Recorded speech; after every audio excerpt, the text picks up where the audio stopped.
თბილისის ეთნოგრაფიულ მუზეუმში დღეს ახალი ღვინის ფესტივალი მეხუთედ ტარდება. ფესტივალზე საქართველოს სხვადასხვა რეგიონებიდან უმსხვილესი ღვინის კომპანიები, მცირე მარნები და ოჯახური მეღვინეობები ქართული ვაზის ჯიშის ყურძნისაგან დაწვრულ ღვინოებს წარმოადგენენ.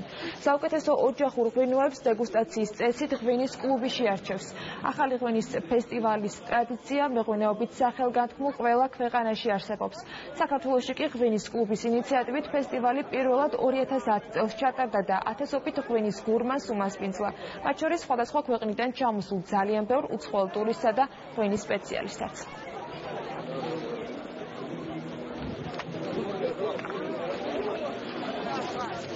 ეს არის კულტურული მოვლენა და ჩვენი ერისთვის ძალიან მნიშვნელოვანი საკითხი და თემა. მეორე არანაკლებ მნიშვნელოვანი.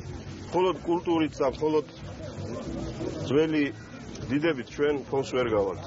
ჩვენ ამ საქმეს უკვე სხვანაირადაც უნდა შევხედოთ, როგორც ბიზნესს, როგორც ეკონომიკურ პოტენციალს. ასოცირაციის ხელშეკრულების ხელმოწერის მერე რომ ავწევთ ჭიქას, მერე ვისაუბრებ. მნიშვნელოვანია ქართული ღვინის პოპულარიზაციისთვის ამგვარი ფესტივალების ჩატარება. 22 სახეობის ღვინოა წარმოდგენილი დღევანდელ ფესტივალზე ჩვენი კომპანიიდან.